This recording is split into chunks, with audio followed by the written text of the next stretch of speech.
Hello everyone, I am Alyan Fiverrwala, and today we have the pleasure of diving into the world of entrepreneurship, personal development, and digital influence with a remarkable individual. He is known as the founder of Leave Normal Behind, after partner, influencer, and contributor to various prestigious platforms. His journey being at Delberton School and continued with his study in English at Amherst College. So, welcome, Mr. Rob. How are you? I'm doing great, Alyan. Thank you for having me on. It's an honor to be here with you today. Thank you so much. I am very thankful to you to coming in my show and giving me your time. Thank you so much for coming. Of course. Okay, so before moving on the question, can you please introduce yourself? Yeah, well, like you mentioned, my name is Rob Fajardo. I'm the founder of Leave Normal Behind. Leave Normal Behind is a Renaissance network and living philosophy with the mission to inspire others and to support them in becoming the best version of themselves, giving back, loving, creating what matters, and encouraging others to do the same. And we want everyone to embrace their full potential. We believe the world will be much better when each person's internal world is much better. And then, in addition to Leave Normal Behind, I am a marketing and business development consultant, and I specialize in advertising, influencer marketing, strategic partnerships, and strategy. That's great. Thank you so much for this wonderful introduction. So my first question in your screen, can you tell us about your journey and what inspired you to start Leave Normal Behind? For sure. So at the time of this recording, I'm 30 years old. My journey started at 17, and then Leave Normal Behind for me started around 19. So at 17 years old, my first dream of playing professional sports didn't happen.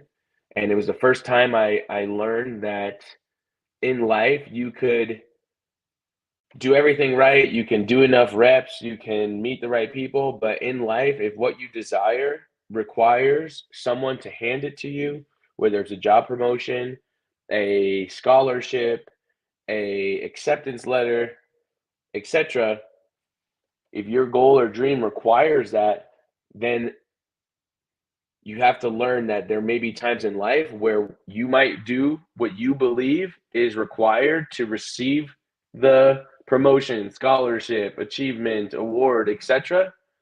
But you run the risk of the other person or the other organization not giving it to you. And so at 17, from 3 years old to 17, my focus was sports, football, basketball, baseball. I played all the sports, lacrosse, karate, swimming, etc. And I wanted to play professional baseball.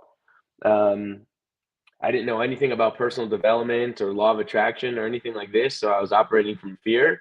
Long story short, I got hurt, I lost my recruitment opportunities. And for a period of time, I didn't know if I was going to play college sports. And I started reading books. So at 17 years old was the first time I got into learning about reading, personal development, becoming more self-aware, and learning that, or like I guess made the commitment to myself that in life, whether I succeed or fail, it's going to be 100% on me. I didn't want to feel that feeling again of wanting something and then not receiving what I felt like I'd put in the time and energy for and deserved. And so that's what opened the door to entrepreneurship. That's when I first started learning about entrepreneurship, internet marketing, and building your own business, because entrepreneurship gives you the opportunity for self-determination. You really can find your passion and purpose and learn how to make money and build a business around it. So I was 17. At 19 is when I had my illumination moment with Leave Normal Behind. I was really inspired around that time. I was a sophomore at Amherst College. I had just left. I was playing football and baseball there. I just stopped playing sports, transitioned out. So for the first time in my life, I was a non-athlete. And I was asking myself the questions of who am I? What's my life purpose? What value do I bring to the world? And what is my identity? And I had read this quote by Ben Franklin, where he said the average person dies before 25 and is buried at 75. The average person dies before 25 and is buried at 75. And I realized, wow, we're living in a world with so many zombies, people that are not living, but more merely existing. And so I figured to myself at that time, hey, I'm not the smartest person in the world. I don't have the most skills and I can't solve all the problems. But you know what? If you can inspire people to become their best self and know themselves and turn that light on, that inner flame, that spirit, soul, consciousness, it's called so many different things in spiritual or religious communities, whatever it feels like for you, call it that.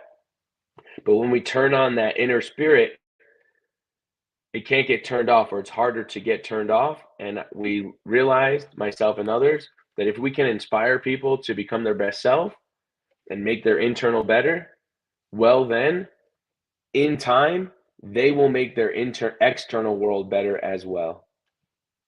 And that's what people do. We solve our own problems. So we figured we can't solve all the world's problems, but the best way to solve the world's problem is to inspire people to solve their own. And then in time, we hope that this will create positive ripple effects that changes humanity for the next 200 years and beyond.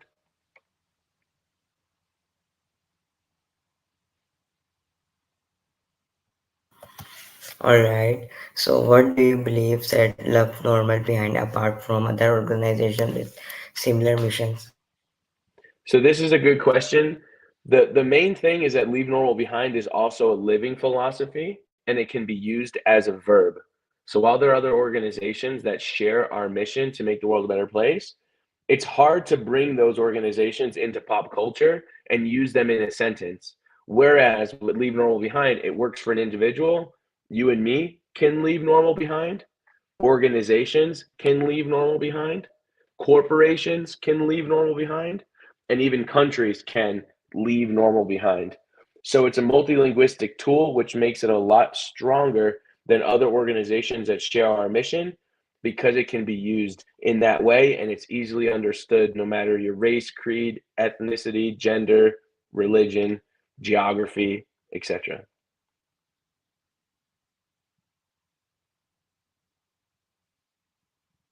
Wow, that's great. So, can you share a memorable success or accomplishment from your work with the Leave Normal behind? Sure. A recent success we had actually is we held a Renaissance retreat in Ecuador, and it was really amazing. We had leaders fly in from around the world. One of them was Jeff Hoffman, who's a billionaire founder of Priceline. I think he said 4 companies that have done over $1 billion. And it was a really intimate experience, 4 days, 3 nights. We got a chance to share gratitude with each other, converse. People went horseback riding, spa services, massage.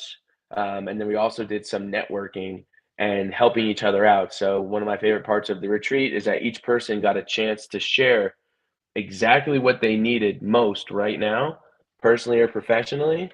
And then everybody in the group, we gave them cards and they got a chance to write down how they could help that person get what they need in 2 minutes, 2 hours, and 20 days. And that was a really fun exercise, and we're excited to keep doing that. And then I also got an amazing opportunity to speak to a group of 2 to 5 year olds at a bilingual learning center called Dinky Learners. And I got a chance to talk to them about their inner flame, their spirit. And that was a really rewarding experience to be able to talk to young children about their inner spirit, their superpower, being kind to each other. And I hope that that creates positive ripple effects in their life. And I'm excited to see if any of them remember it in a couple years.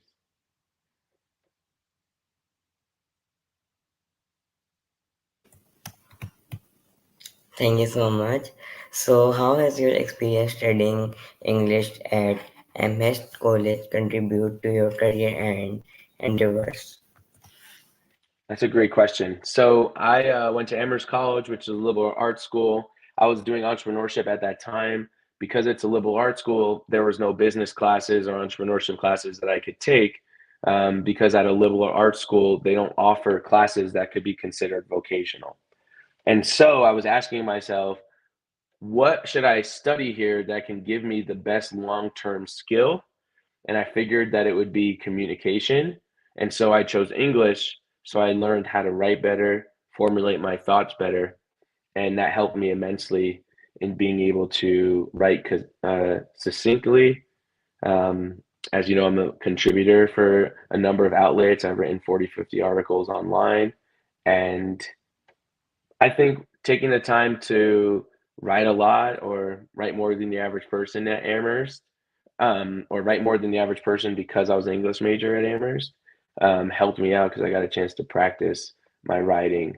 And I believe that when you can write better, you speak better. And so English was a very helpful degree, and it's helping me today in how I formulate my thoughts and share my opinions and viewpoints.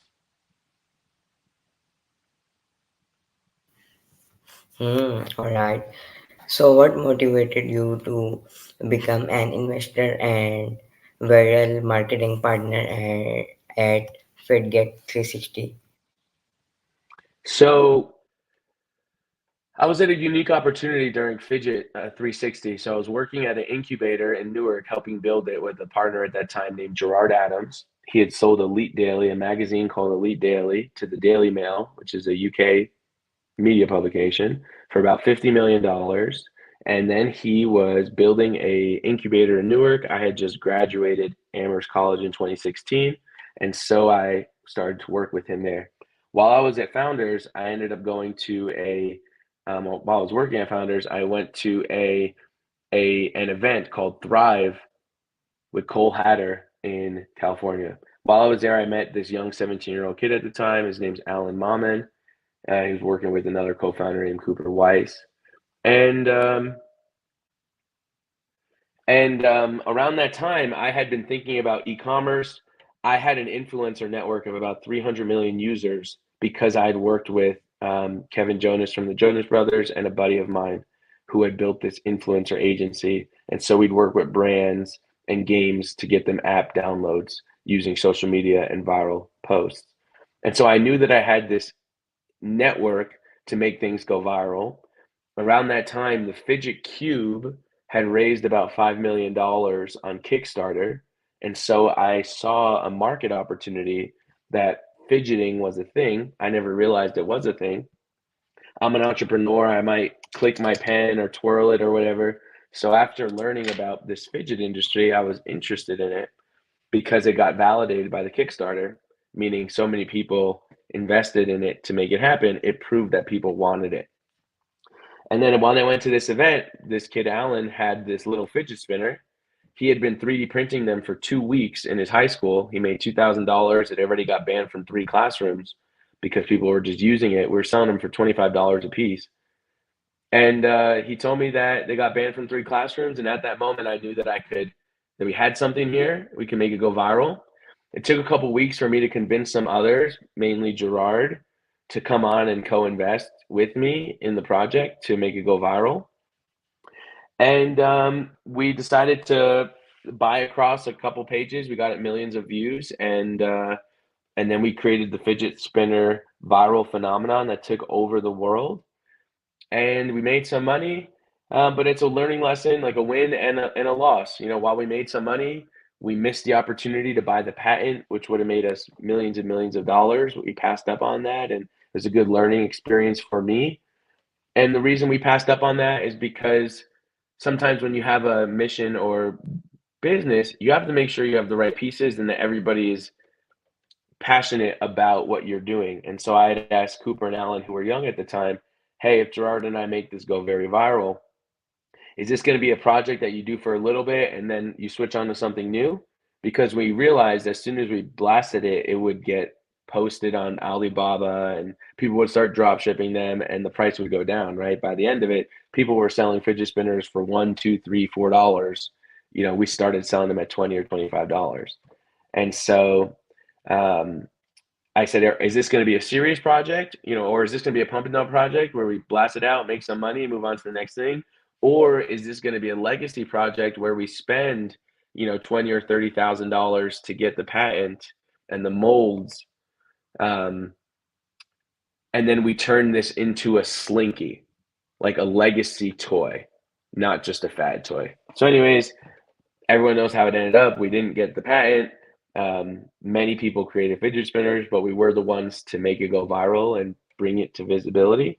And the reason why I did that is because I saw an opportunity. I had a team that could help me do it. And it was a great, great learning experience all around. All right, that's great, awesome. So, as an contributor to Young Gary, dedicated to success, thrive, global pursuit, and influence, how do you approach creating valuable content for each platform? So when I'm writing articles, typically they're interviews. So I'm usually featuring someone and then pulling out a framework of success that they use, an evergreen model of working or being that they use that they contribute to their own success. And so when you write for articles or write for outlets, you become familiar of the type of content that they want. And so I just match the content that I'm writing to the outlet that best fits that content.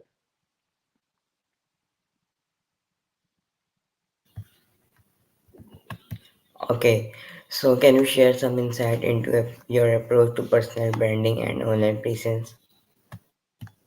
For sure. Um,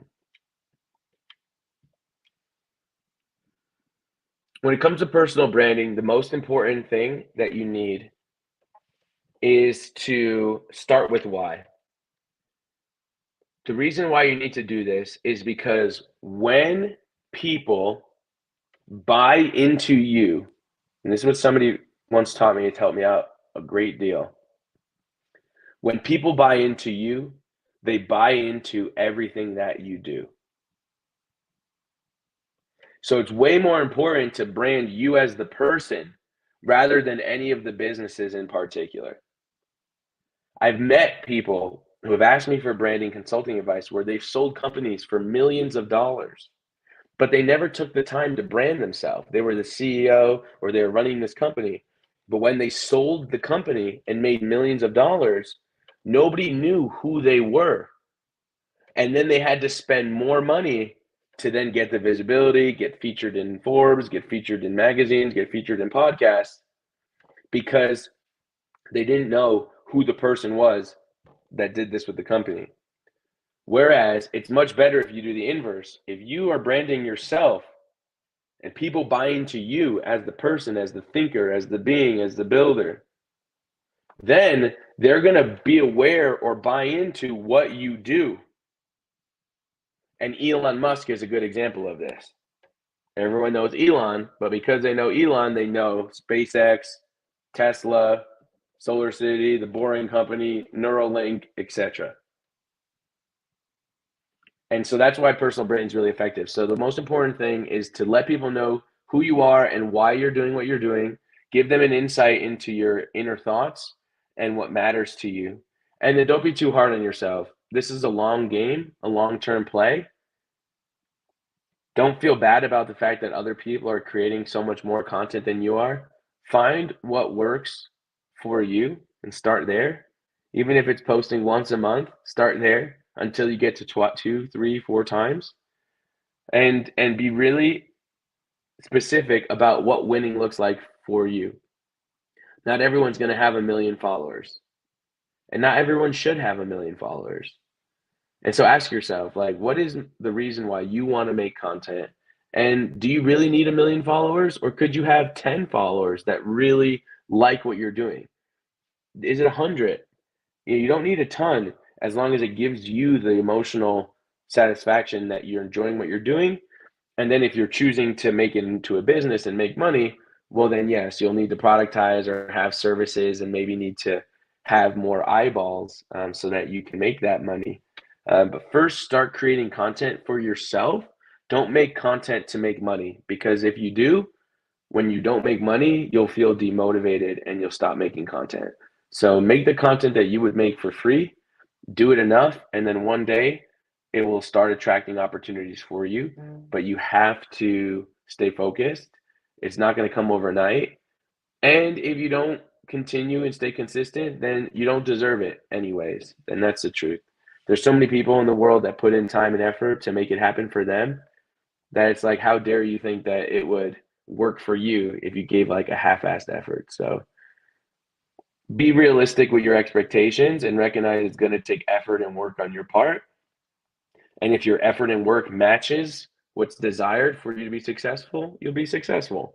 But if you don't put in the effort, don't even get mad at yourself and think that you're going to be up here where your effort's going to keep you down here. Just be like, my effort's down here, my expectations need to be down here, and then enjoy that period of time. And if you want to do more, you're going to have to realize that to get to a place you've never been, you're going to have to do things that you've never done. And that's what people don't realize. You can't get to a place that you've never been to or achieve something you've never done by doing the same things that you're doing. The only way you get something that you never had or you never done is you have to start doing things that you never done. So that might be working a little bit harder, sleeping less, reading more books, going to events, right? You got to start adding new things into your life. So that's my thought. That's wonderful, amazing. So, what do you think are the most important skill or qualities for a successful entrepreneurs in today's world? The most important thing is to be a continuous learner. Don't think that you know it all.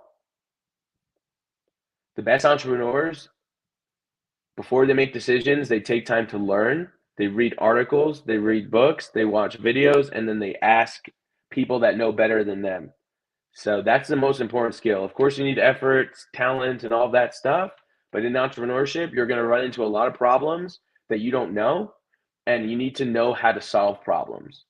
And part of that is that before you solve the problem, you learn about the problem first, and then you start solving the problem. So a lot of people don't even take the time to learn or upgrade their knowledge on a topic before they start giving solutions on how to solve the problem.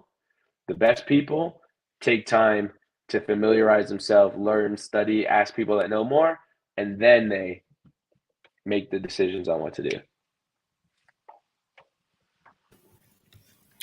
Yeah, all right.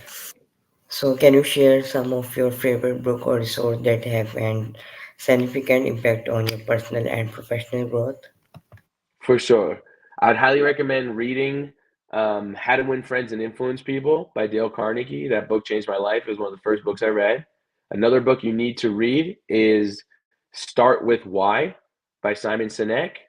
And an audiobook you need to listen to is The Science of Getting Rich by Wallace D. Wattles. There's many more, but if anybody on this podcast does all three, find me on social media, send me a message, let me know you completed all three tasks. I'll ask you some questions to see if you did, and then I can recommend more material for you. But the three books, How to Win Friends and Influence People, or three resources, How to Win Friends and Influence People by Dale Carnegie. This is going to teach you how to communicate and build relationships, be successful in that way. Start With Why by Simon Sinek. This is really going to make you understand your purpose and why you're doing what you're doing. And the third, The Science of Getting Rich, is going to really teach you sound principles of the universe and the way it works to think and act in order to attract abundance into your life. That's great. Okay, sir. So, my last question is, what are your upcoming goals and projects that you are excited about?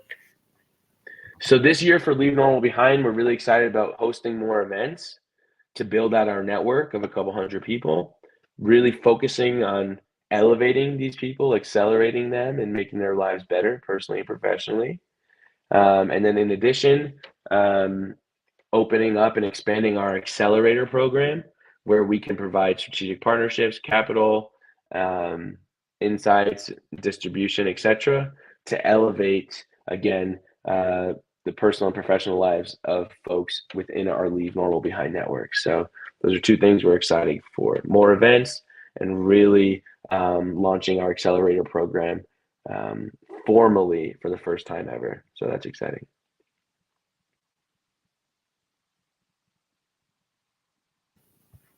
Alright, so thank you so much, sir, for giving me your precious and valuable time for the interview. I hope everybody also learned something new with your experience or with your talk. Thank you so much, sir. Thank you, Alyan. I have a question for you before you end the Yeah. stream. What was your favorite part of what I shared? Did anything resonate with you in particular that you might think about after we hang up? Um. I guess. Um. Uh. Why part of this interview? And I watched this interview again and try to learn more. Great. That sounds good. Thank you.